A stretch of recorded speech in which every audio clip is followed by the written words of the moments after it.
This may well be the most important inquiry of our lifetimes. Last year's Intergovernmental Panel on Climate Change report was a code red for humanity. Human-induced climate change is widespread, rapid, and intensifying, and some trends are now irreversible. Greenhouse gas emissions from fossil fuels are choking our planet. The scientists of the world have told us we have 10 years to act, yet progress is stalled at all levels. The climate crisis is an unprecedented global crime, and the smoking gun lies in the hands of big oil and gas. They have known with precision for over 40 years that they were doing no less than creating a mass extinction event.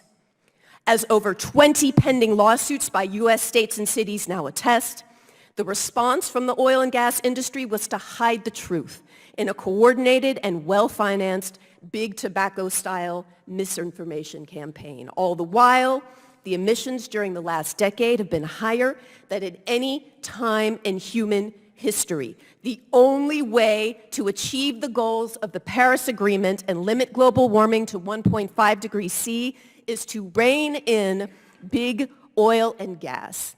The world has failed to act on climate because it has failed to take on the fossil fuel industry and lobby. While big oil reaps profit and avoids accountability, it spreads environmental injustice in the United States and throughout the world. The extraction, processing, transportation, refining, and combustion of fossil fuels places disproportionate environmental burdens on Black, brown, indigenous, and poor communities, as you heard this morning.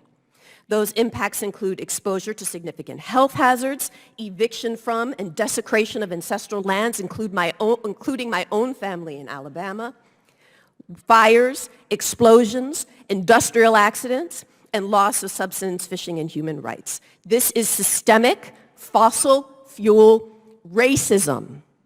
Its causes include segregation, unequal housing, and redlining. Climate, environmental, and energy justice are interlinked, and inequality and injustice lies at the heart of the climate crisis.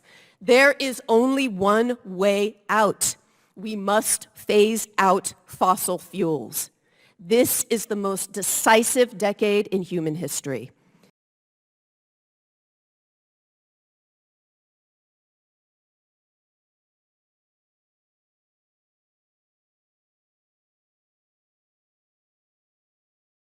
What would you do with petrochemical products? Okay, everything you have, your clothes, your glasses, the car you got her on, your phone, the table you're sitting at, the chair, the carpet under your feet, everything you've got is petrochemical products. What would you do with that? Tell the world.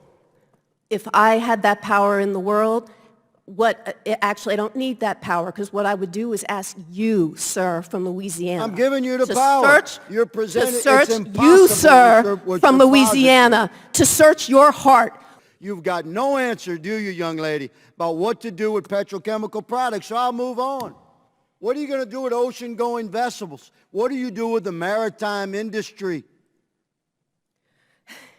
Well, we could, again, I would ask you to search your heart for what is happening on the coast of Louisiana. Of course we do. We need to move away from petrochemicals. We need to shut down the petrochemical facilities in your state and move away from plastic. We need to move away from it. And there are...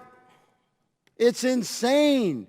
What would you do with the aviation industry? The only thing that would not function is the petrochemical industry in your state, sir. You know what you got, young lady? You got a lot of noise, but you got no answers. Mr. Chairman, I yield.